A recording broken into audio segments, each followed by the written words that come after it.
Welcome to today's lesson. We are on Unit 3, Curve Sketching, Lesson 2, Maximum and Minimums of Functions.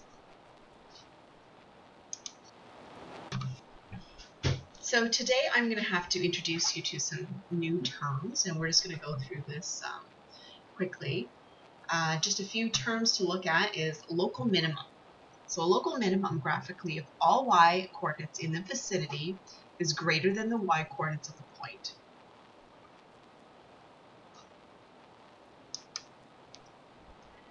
Algebraically, however, if f prime at x changes from a negative to 0 to positive, then the point is called a local minimum, okay, f at a. An absolute minimum, however, is the graph's lowest point. A local maxima, graphically, if all y coordinates in the vicinity is less than the y coordinate of the point, then we have a local maximum. Algebraically, if f prime at x changes from positive to 0 to negative, then we call this the local maxima. An absolute maxima is the highest point in the graph. So here on this slide we have some important definitions to look at. The local minima and maximum values are called local extremas, and it is at a turning point. Okay, so critical number, the critical number of a function, and you're going to see this again, the critical number as well as the critical point. The critical number of a function is the value of a in the domain of f prime at a is equal to 0 or does not exist. So basically, the critical number is when, I just look at it as when f prime at a is equal to 0. Okay, so wherever the derivative is equal to 0, we have the critical number, where a is that critical number, which is the value of x. The critical point then is the x-coordinate and its corresponding y-coordinate. So let's look at this example that we had looked at previously of this function. Note that our function is a cubic function, okay, and we're just going to define the domain of the function between 2 points. We'll just simply say -2 and 2. So I'm just going to go ahead and draw a line there. So imagine that this function only exists between these two intervals here. Okay, so we're just going to look at the function in between here. Okay, so the turning points, so we have turning points that exist here, okay, and here we have derivatives. We know that the derivative at those points are going to be 0, they're going to be flat. If we were to draw a tangent right there, they would be straight lines and the slope would be 0. So we have turning points there. So in this case, we could also consider these to be local extremas. Okay, a local extrema can be either a local minimum or a maximum. Okay, so the y values in its vicinity in this point right here when x is equal to -1 is not larger than that point there, right there.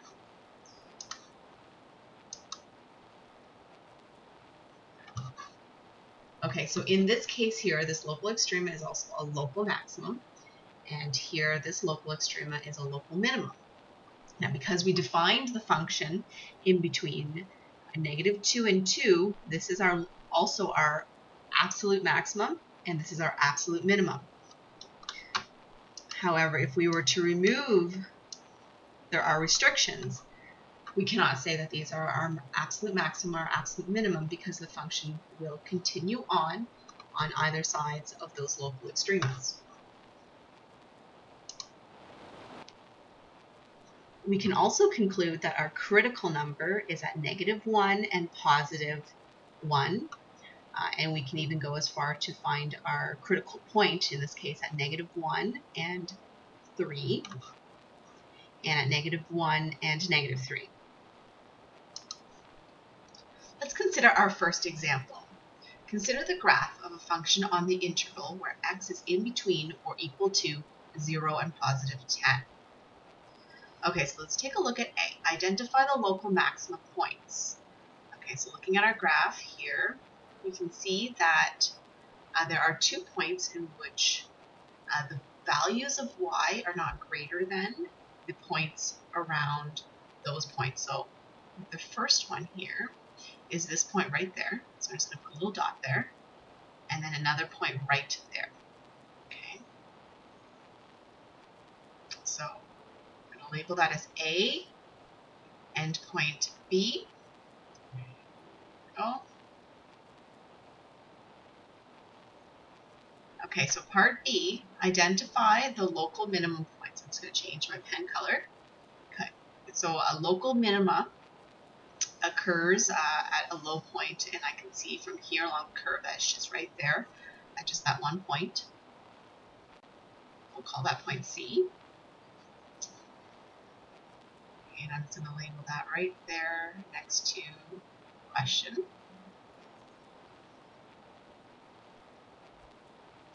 A and B.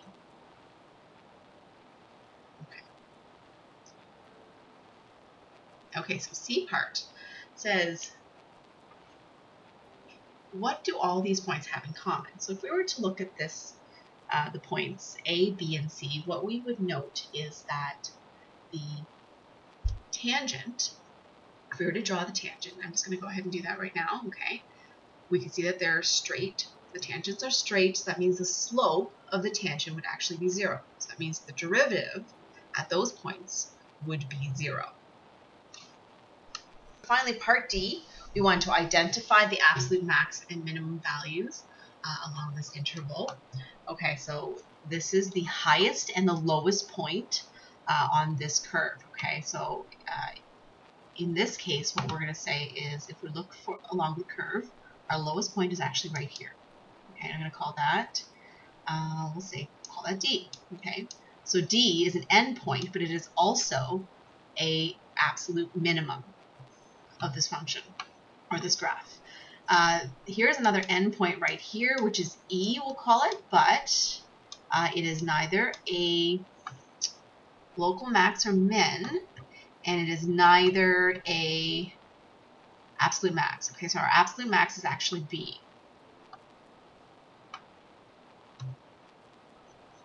Okay, and I'm just going to write that, I think you can see from the curve. Example number 2. Find the absolute minima and maxima of the function f of x is equal to x cubed minus 12x minus 3 on the interval where x is in between and equal to negative 3 and 4. Okay, so our first step in answering this question is to find the critical number. So we want to find critical number, okay? So we're going to find the critical number, and we know that the critical number, this is something that will help us to remember, is I always write it out. So this happens when, this is the criteria for a critical number, okay? When the x value where f primed at x is equal to 0. So let's take our function. The first thing that we're going to do is actually find the derivative. 3x squared minus 12. Okay, so there's our derivative, and now we're going to find the critical number by setting that equal to 0. 3x squared minus 12. Okay, factor out the 3 and divide both sides by 3. Give us 0x squared minus 4. Okay, solving for x, we have plus or minus 4. Oops, plus or minus 2. Okay, after we square root it, we get plus or minus 2. So x is equal to negative 2, or x is equal to 2. Those are our critical numbers.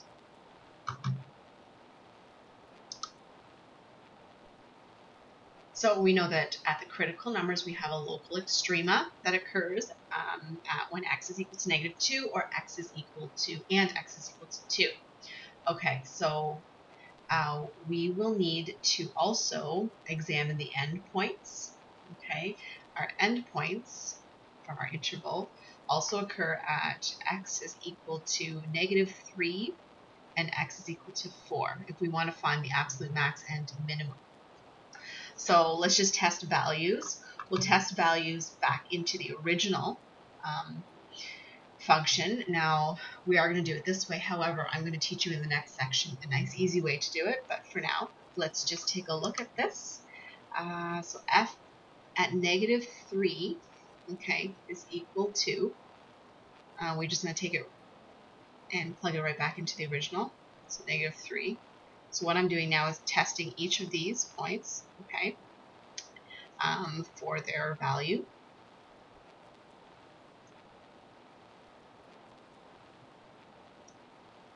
Okay, so 6. F at -2, then -2 minus 3. Okay, value then, working it out, will be 13. F at 2 is equal to 8 minus 24 minus 3 is equal to minus 19. Okay, and F at 4. So 4 to the exponent 3 minus 12 times 4 minus 3. Okay, and that gives us 13. Okay, so our highest number in this case is 13. Okay, so our absolute maximum value is 13, and it occurs twice. Once at -2 and once at 4. Okay, when x is 2 and when x is 4. Okay, and our minimum value then is at -19. Okay, let's go back to the question, make sure we're actually answering the question. Okay, let's do this in blue. Just as a final statement, okay, we want to find the absolute max and min of the function. Okay, so not a point, we just want to find the value. So that is the y value. So the absolute max, so do this in short form, is 13.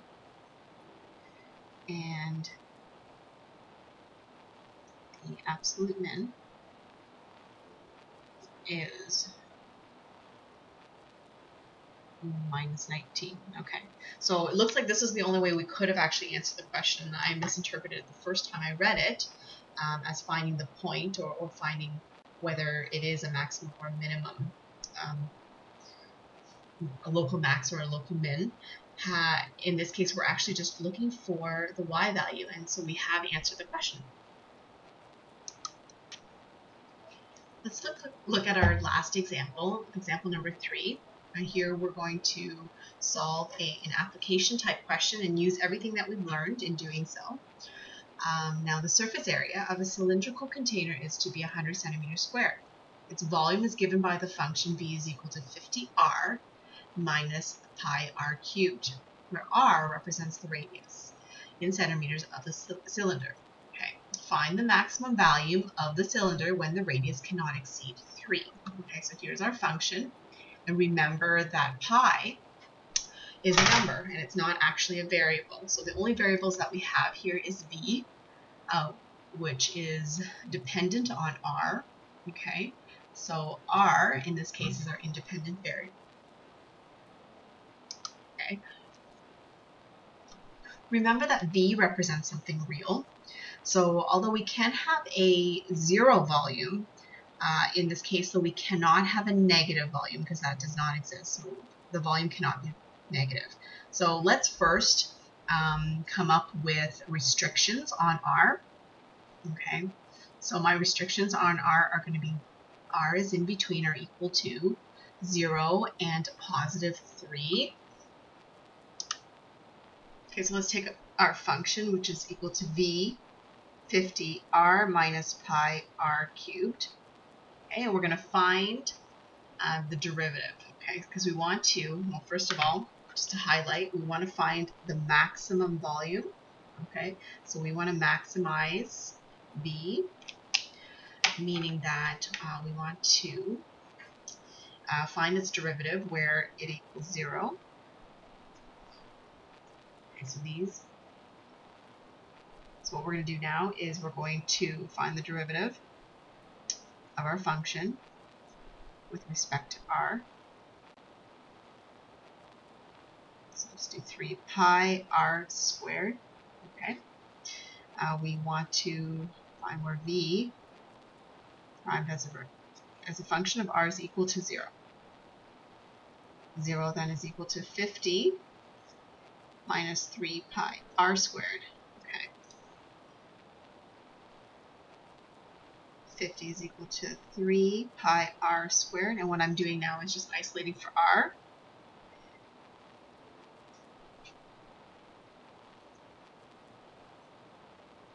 And so let's skip a step here.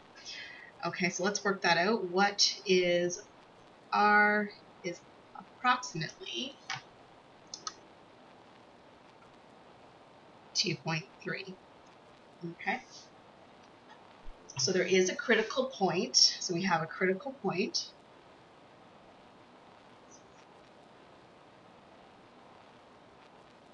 When r, the radius, is 2.3 centimeters. Okay.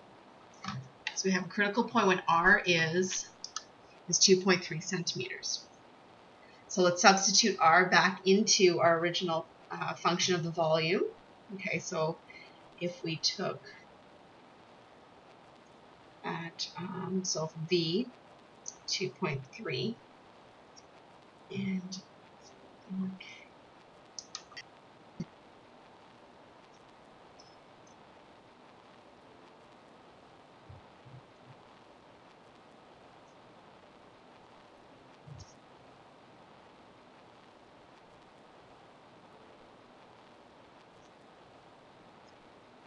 okay, and that would give us approximately 76.8. Okay.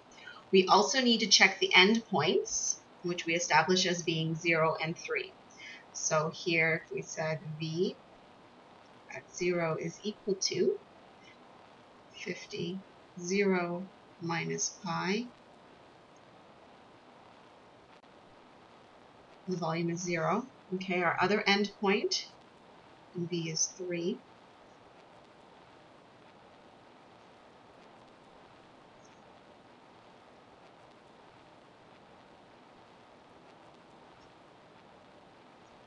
Okay, and that works out to be 65.2. Okay. And that is in units of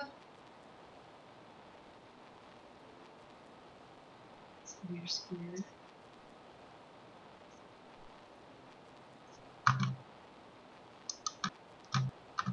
Which means that our maximum volume is right here at 76.8, and it occurs when the radius is equal to 2.3 centimeters. So our therefore statement, the maximum volume, 76.8 centimeters squared, when the radius is 2.3 centimeters. Okay. One last thing that we're going to do today is, of course, check your learning. So f at x is equal to x cubed minus 27x. What is the critical number or numbers? Make your selection. And the answer is B. And that's it for today. We'll see you next time.